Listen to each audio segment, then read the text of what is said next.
And up close and personal में I would love to introduce you to our guest on set. पहले I would love to introduce you to Adi Khan, who's an actor. Assalamu alaikum and welcome to the show. Walaikum salam. Thank you so much. To have you, yes, absolutely. And Zara Hayat Khan, जो कि एक actress हैं और model हैं. Welcome to the show. Thank you. अच्छा, I'm sure आप लोग बहुत already busy हो गए because you know it seems like as if back and forth काफ़ी traveling भी हो रही है because you know इतना movie का आप लोग promote कर रहे हो. पर मैं थोड़ा सा audience को बताना चाहूँगी what the movie is about, right? Then we'll talk about this. Basically, Punjab is a movie that's directed by Shehzad Rafiq, right? और Welcome to Punjab movie का नाम है. ये एक love story है, interprovincial harmony के ऊपर है, ठीक है? इसकी supporting cast भी बहुत अच्छी है, मुमताज़, बुशरा अंसारी एंड जावेद शेख. 14 अगस्त को रिलीज़ हो रही है और प्रोड्यूस की गई है बाय सफ्तर मलिक.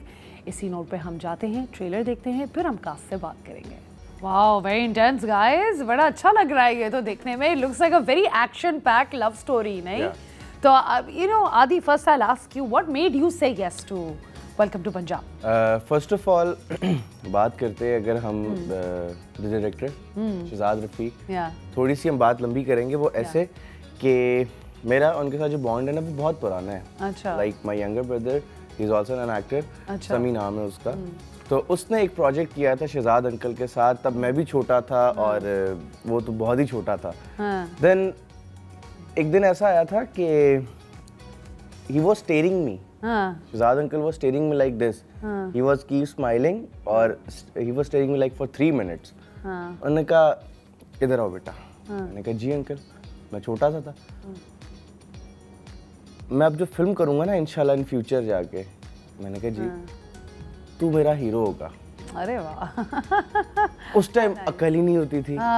ठीक है जी ठीक है. हमने कहा हाँ कर लेंगे कर लेंगे. टाइम आता गया, गुजरता गया. मैंने उनके साथ एक ड्रामा सीरियल कर लिया. उसके थोड़ा सा 2-3 साल बाद जाके, ये बात कर रहा हूँ मैं तकरीबन 6-7 साल पुरानी. वाह. तो ये हुआ कि आहिस्ता आहिस्ता मैंने फिर उनके साथ एक प्रोजेक्ट किया.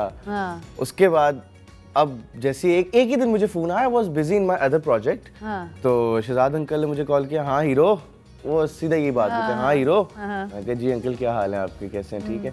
अच्छा पुत्र तैयारी पकड़ ले. मैंने कहा लवली. किस चीज़ की? बस 4 दिन बाद हम फिल्म की शूट पे. मैंने कहा 4 दिन बाद? वाह. मैं कहा 4 मतलब लाइक यू weren't prepared, हाँ? क्वेश्चन नहीं था मेरे लिए. उन्होंने क्वेश्चन नहीं पूछा मुझसे कि तुम करोगे नहीं करोगे. उन्होंने बता तो दिया था ना बहुत. उन्होंने 7 साल पहले 6 साल पहले मुझे बता दिया था. इतना जल्दी बता दिया. और 7 साल बाद उन्होंने कहा हम 4 दिन बाद शूट पे जा रहे हैं. But so nice of him to actually still remember and you know take you, or it must have been such a moment for you as well to see कि किस तरीके से परफॉर्म करना है. And what about you, Zara?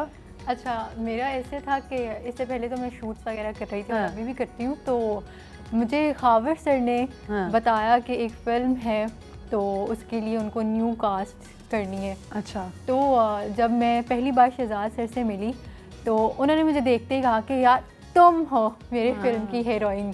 तो मेरा तो audition भी नहीं हुआ कि सर को मुझ पर इतना ज़्यादा ट्रस्ट था. तो बस ये था कि फिल्म है और फर्स्ट एक्सपीरियंस और अच्छा करना है भाई. सबसे ज़्यादा बेस्ट देना है अपना. But were you always into acting? हमेशा कभी सोचा था कि यू नो? हाँ, बचपन से तो बचपन से शौक था. मॉडलिंग का था कि मॉडलिंग से स्टार्ट किया. लेकिन ये था कि फर्स्ट प्रोजेक्ट फिल्म का था.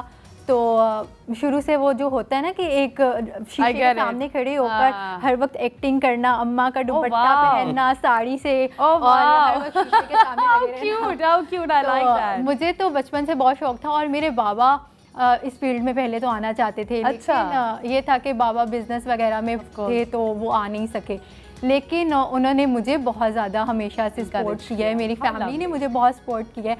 तो जब मैंने अम्मा को ये स्टोरी बताई कि मुझे फिल्म की ऑफ़र हुई है तो बाबा बहुत खुश थे. बाबा कहते कि मतलब पहली बार तुम जा रही हो और सीधा फिल्म में और शहजाद सर की फिल्म, मतलब पाकिस्तान के सबसे बड़े great cast as well, you know. And I am looking at the cast and trailer भी कितना अच्छा लग रहा है. लोकेशंस कितनी अच्छी लग रही हैं. अच्छा, मगर पहले थोड़ा कैरेक्टर पर आए. Adi, what's your character like? Basically, my character name is Yusuf. ठीक है. ठीक है. जो एक लड़का है और वो एक बिजनेसमैन फैमिली के अंदर पैदा हुआ है. शेखों की फैमिली है बेसिकली. ठीक है. हाँ. बट उसके अंदर, यूसुफ के अंदर जो एक टैलेंट है, he loves to do like, उसको म्यूजिक से बहुत क्रेज है, मतलब वो इंस्ट्रूमेंटल लड़का है, उसको गाना गाना, गिटार बजाना, इन सब चीजों से शौक है। और उसके अब्बा उसके अगेंस्ट है। अच्छा, उसके अब्बा उसके अगेंस्ट है। उसके अब्बा कहते हैं कि तूने बेटा कारोबार संभालना है, और वो कहता है नहीं, मैंने ये क्या कहते हैं, गिटारिस्ट बनना है, म्यूजिशियन बनना है। वो अब बाप बेटे की उसके अंदर एक टसल रहती है कि नहीं मैंने ये करना, बाप कहता है नहीं तूने ये करना है। फिर उसके बाद एंट्री होती है लड़की की लाइफ में, उसकी लड़की आती है, फिर वो एक क्या कहते हैं रोम कॉम। और लड़की का कैरेक्टर क्या है ज़ारा जी? ये जो लड़की है ये बहुत ही पहले तो दिखाते हैं कि ये बहुत ही मासूम सी है, और इसकी जो पहले तो कैरेक्टर का नाम बताती हूँ, बिस्मा है। और ये कराची में रहने वाले लोग होते हैं और अचानक लाहौर शिफ्ट होते हैं। तो उसमें दिखाते हैं कि अम्मा, आजकल आपको पता है कि बस पैसा देखकर, दौलत देखकर शादी कर देते हैं, लेकिन लड़की की रजामंदी नहीं पूछते, और ये बहुत गलत बात है। तो मेरी अम्मा बस मुझ पर ये प्रेशर डाल के रखती है कि तुमने शादी करनी है, वो बहुत अमीर है, पैसे हैं उसके पास, मतलब अपनी अम्मी की मर्जी से। Of course. तो अम्मी की मर्जी से शादी हो रही है, तो वो अपने हक के लिए बोलती है, आवाज़ उठाती है कि नहीं भाई आप एक तो जब उसे पता चलता है कि आपकी अम्मी का रोल बुशरा अंसारी प्ले या अम्मा। Okay, how was that? How was it with the cast? आपा भाई बहुत अमेजिंग सीखा होगा, और आपके मैंने लिए तो बहुत सीखा है। मैं जब अभी शूट पर जाती थी तो बल्कि मैं बहुत नर्वस थी जब मैं फर्स्ट टाइम सेट पर गई। तो बुशरा आपा जब थी तो भाई पहली बार उनसे मिलना, तो वो जब मैं उनके पास गई तो उन्होंने कहा अरे लड़की भाई तुम, वो जितने प्यार से मुझे मिली, तो मैं बहुत कॉन्फिडेंस थी कि नहीं यार। हम बात कर रहे हैं you know with two amazing cast members from welcome to Punjab. हम लोगों ने ट्रेलर भी देखा था ब्रेक पे जाने से पहले, और अब वो हमें बता रहे हैं कि वो किस तरीके से डिफरेंट कैरेक्टर्स प्ले करते हैं। तो आदि, you've already spoken about your character and Zara, so have you. अब अगर हम थोड़ी सी फिल्म लोकेशंस देखें, और अगर हम ये देखेंगे जिस तरह ये गाना भी जो शूट हुआ है कितना अमेजिंग लग रहा है, तो टेल मी अबाउट लोकेशंस, और ये भी बताना कि एक जगह कोट और एक जगह 40 डिग्री। हाँ, good one.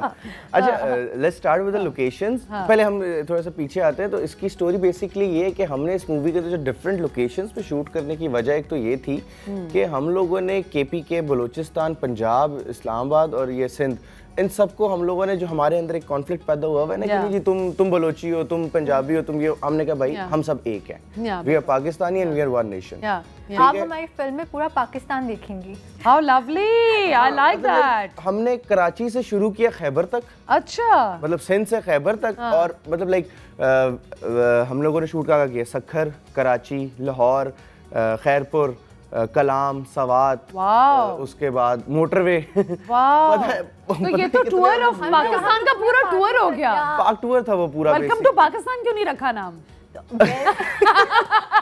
Welcome to Punjab क्यों है नाम? नहीं, वेलकम टू पंजाब की भी एक स्टोरी वो यही है कि बेसिकली ये माइग्रेंट्स हैं, ये माइग्रेंट्स होते हैं मूवी के अंदर। अच्छा, तो ये लोग कराची से, पंजाब, सिंध से पंजाब आते हैं, तो हमारा वेलकम करते हैं ना पंजाब। अच्छा, वेलकम टू पंजाब। अच्छा, अब समझ आया। दिखा रहे हैं कि वो कितने मेहमान नवाज हैं, आपको पता है कितने खुले दिल के मालिक होते हैं पंजाब वाले। यस, बिल्कुल बिल्कुल होते हैं। अच्छा, फेवरेट चीज़ क्या थी स्क्रिप्ट की ज़ारा?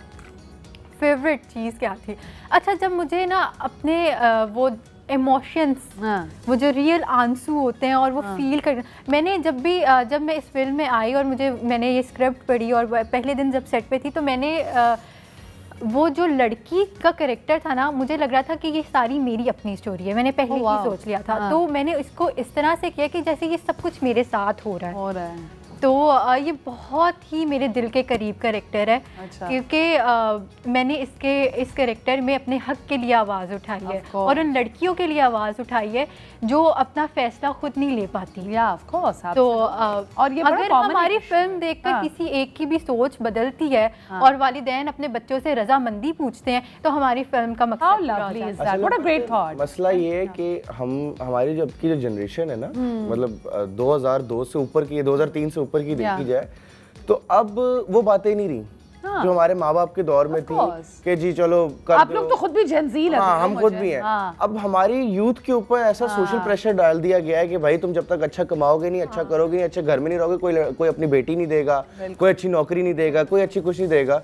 मतलब इस तरह की चीजों में ना हम लोगों ने अपने जो बॉयज हैं और जो हमारी लड़कियां हैं उनको हम लोगों ने सोशल एक प्रेशर में डाल दिया है। एब्सोल्युटली वो हम सारी वो जो हमारे नबी पाक के फरमान थे अल्लाह माफ करे वो भी भूल चुके हैं एब्सोल्युटली हम घुस गए इस दुनिया के अंदर तो हमें कुछ भी याद नहीं, तो हम लोगों ने बेसिकली उसको भी एक मद्देनजर रिवाइव किया है, which is great because the movie comes with a great message as well. हमने जो सवात और कलाम में सीन किए वो तो इतने कोई टफ थे, मैं बल्कि बताती हूँ बिहाइंड द सीन्स भी बताती हूँ। मैं यही पूछने वाली थी कि डिफिकल्ट सीन कौन सा था। नेक्स्ट सवाल जो एक सीन हमारा सॉन्ग हो रहा है वो खुली किताब वाला सॉन्ग है, नहीं मैक्यू नहीं, वो मैं खोली दिल की किताब वाला सॉन्ग है। उसमें एक वो सीन है जिसपे हम पत्थर पे खड़े हैं। Tell me what happened, you fell? हाँ, एक वो था इसमें एक शॉट है बेसिकली। अच्छा, इसमें एक शॉट है जिसके अंदर हम लोगों ने ना वो रोमियो जूलिया वाला जो है ना वो पोज बनाया है। वो एक पत्थर था, वो बहुत दूर से नजर आता शहजाद अंकल और वो लग रहा है कि वो बहुत करीब होगा और नीचे वो पानी का प्रेशर भी इतना तेज था।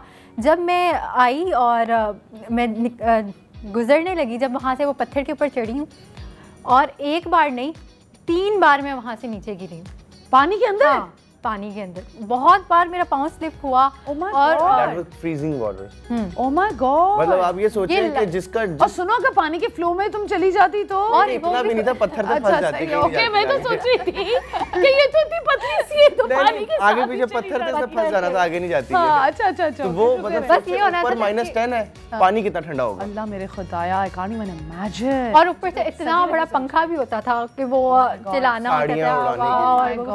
Oh my God, but you didn't fall sick, did you? बीमार तो नहीं हुआ? हाँ नहीं, मैं बीमार थी, बल्कि हम लोग एक सीन ऐसा है कि जिसमें मैंने ब्लैक साड़ी पहनी हुई है, उसमें मेरी बहुत तबीयत खराब थी, लेकिन हम लोगों ने फिर भी शूट किया और वो काफी देर तक शूट चल रहा था क्योंकि वो लास्ट डे था उस दिन। सब बात लास्ट डे था, आई कैन इमेजिन। तो वो करना ही करना। अच्छा आदि, आपके लिए सबसे डिफिकल्ट सीन कौन सा था करना? मेरे लिए डिफिकल्ट सबसे ज्यादा जो चीजें थी, मैं बेसिकली ना मैं इस्लामाबाद से हूँ। हाँ। तो हमें बर्गर्स कहा जाता है ना, तो हम मुझसे ना गर्मी बर्दाश्त नहीं होती। अल्लाह, जो काम मेरे से शहजाद अंकल ने 30 डिग्री से ऊपर के टेम्परेचर में खाया वो मेरे सब मुश्किल था। I can imagine. पक्का कितना हाईएस्ट टेम्परेचर कितना था? Highest in Sukkur it was like around 50। Oh my, नहीं 45 भी ज्यादा है फिर। और ये जिसमें आप अजरक का दुपट्टा पहन के रेलवे स्टेशन पे भाग रहे हो, ये नॉर्मल ये टेम्परेचर, ये नॉर्मल टेम्परेचर है। वो था सर मतलब दिसंबर जनवरी। अच्छा, और कितना टाइम बेसिकली आप लोगों को लगा ये movie 6 to 7 months? 6-7 months is not bad at all. अच्छा ठीक है, बहुत जल्दी हुई है ये। Of course. अच्छा, कोई बिहाइंड द सीन स्टोरी जो कि you know with cast members और विद समवन जो कि बहुत इंटरेस्टिंग है, फन है, शेयर समथिंग नाइस। रोस्टिंग। हां, रोस्टिंग। बुशरा आपा जब सेट पर आती थी और साजिद हसन आते थे, हमें बहुत इंतजार होता था क्योंकि वो बहुत हंसाती थी और वो गाने भी सुनाती हैं, वो उनकी इतनी मज़े की आवाज़ है। तो वो मुझे सबसे ज़्यादा इंतज़ार बुशरा आपा का और साजिद हसन सर का होता था कि बस वो आए तो हमारे सेट पर भाई बहुत रौनक होती। अच्छा, इनकी तरफ अच्छा ये बेसिकली ना पूरे खानदान की स्टोरियाँ, शूट पे भी अलग अलग खानदान बने हुए थे। तो अब हमारी तरफ, इनकी तरफ तो कोई इतना शुगल मेला नहीं होता था जितना हमारी तरफ होता था। बिकॉज आपको मैं सिर्फ नाम बताऊंगा और ऑडियंस को नाम पता लगेगा, आवाम ने नामों पे आ जाना है। नंबर 1 कैसर पिया। अच्छा, जबरदस्त। इफ्तिखार ठाकुर। अच्छा, जबरदस्त। फिर उसके बाद जावेद शेख साहब। Of course. फिर मुमताज आपा, वो भी किसी से कम नहीं है। Of course. सॉरी अम्मा। तो आप लोगों ने तो खुद ही सेग्रीगेशन कर ली, पंजाब और वो तो वैसी वहां पे। आप यकीन करें जो जुगतबाजी लगती थी ना इनकी सेट के ऊपर, मतलब मैं भी आई नो पंजाबी, मैंने भी पूरी फिल्म पंजाबी में की है। बिल्कुल बिल्कुल। लेकिन ये था कि मैं उनके आगे मैं ठंडा पड़ जाता था कि आदि कुछ नहीं बोलना।